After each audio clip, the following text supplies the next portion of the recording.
Let's talk about business branding and getting the right balance. I'm Charlie, your online business manager and WordPress expert. My goal is to assist small to medium business owners build their businesses with a focus on using the internet and online technologies in an appropriate and cost-effective manner. People hire me to take the stress out of managing their businesses and allow themselves to focus on what they do best. Question the other day about using a free email address or business email address, which of course I answered. It's a topic I've spoken on before, and I've linked that episode in my show notes here. Part of my advice on using a business email address is because it's part of your brand. It not only says you're serious about your business, it gets your domain and your business out there. Now, I happened to mention this to Dad while we were having coffee. He's been a tradie and contractor for a large part of his working life, and he agreed. Branding, he said.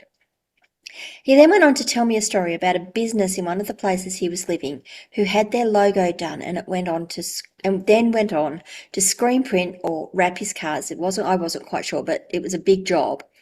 And cars, I mean, more than one. It was probably 3 or 4 trucks, and not just with his business name on it. It was a full scene body wrap type thing.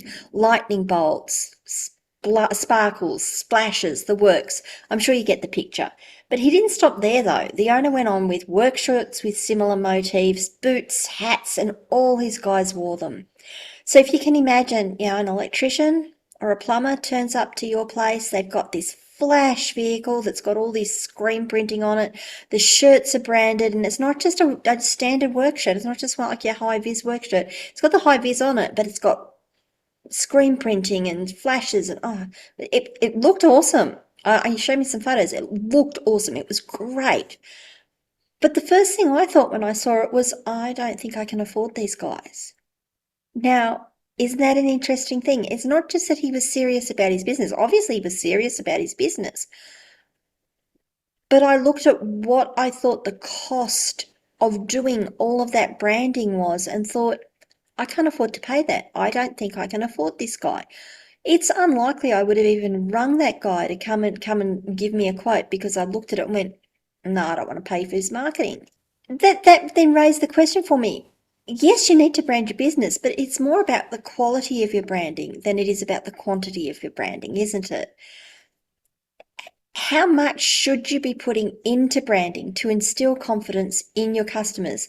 And when does it stop instilling that confidence and start making them feel like they're just paying for it, per my example? It's a hard question to answer, and honestly, I don't have a straight out answer. I just don't. I think it's more of a case of you'll know it when you see it, or perhaps you'll know it when you don't see it. Marketing is sometimes, maybe often, a case of less is more. It's important to strike the balance between I'm professional and committed and I'm just spending water like money. No, money like water. I do that a lot, don't I? So have a think as a startup, even as an established business, what makes sense to have in a marketing sense? Do you need your car tricked out with all your branding? For an example here, another example, in fact, I saw a truck the other day when I was up in Atherton. It was lovely. It had a beautiful, I think it was a storm scene on it. It was a dark vehicle, and it had lots of flashes and yellow and gold and blue for lightning, and it was amazing. I think they were electricians. I can't remember their name. I couldn't find their phone number, and I couldn't find their domain to go and look them up, their website address. Why? Because their message and their details were lost in that design. Did it really serve the purpose of branding? I don't think so. I think, they lost a potential customer because I looked at it and thought, wow, that looks good. Oh, I don't know who you are, and I can't see any details on how to get in touch with you. Do you need flash work boots for your workers? Probably not. They're going to get dirty anyway, and they're going to wear out. Making sure that your workers have good and safe workwear would be more important to me. They don't need to have my brand on it, that's for sure. Do you need branded shirts? If you get work shirts, t-shirts done with your logo and maybe your phone and your website on them so you can read them, then sure. Do they need to be more than that? Probably not. Not unless you could get them really inexpensively, and even then, someone's going to look at it and think, that's a lot of money they've spent there. So when I started my business, I used to call this shoestring marketing, spending just what you needed to get going and doing the rest as money became available. So let me ask you, what do you think is a wise investment in marketing for a startup business? What is it you think you need to start up? My first thing for any business that comes to me is get your logo done. Get your logo done and get your branding kit done as part of it. So don't just go to someone and say, I need a logo, and have them give you a graphic. When you go to your graphic designer, make sure that they are going to provide you with your logo in print and digital formats. A brand kit. Now, if you're not sure what a brand kit is, basically it tells you what the colors they've used in the logo are, what the main color is, what the secondary colors are, what the font they've used is, or what the fonts are. There might be multiple fonts. And other things like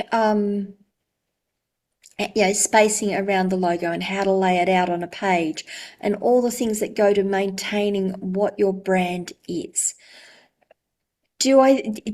Is spending a couple of $100s on a logo a big investment? Yeah, it is. It really is a big investment for a startup business. But it's going to save you a lot down the track when you go, I want my website done, and your website does that, and it goes, well, what are your colors? Well, here's my logo. Can you get it from my logo? No, because they're going to vary, and they're going to vary sufficiently enough that it's not going to look like it's a polished effect.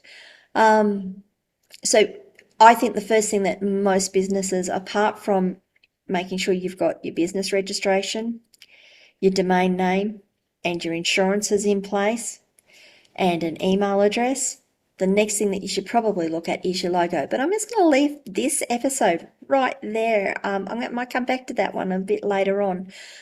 What do you think is important for marketing as a startup business? What have you found works for you? What have you found didn't work? What did you spend a heap of money on that you really wish you hadn't spent money on? What did you not spend money on that you thought, that you look back now and go, oh, I really should have done that and I didn't? So please leave some comments below, have a discussion with me. I'd really, really love to have an interact with you guys about what it is you're finding works and doesn't work for you.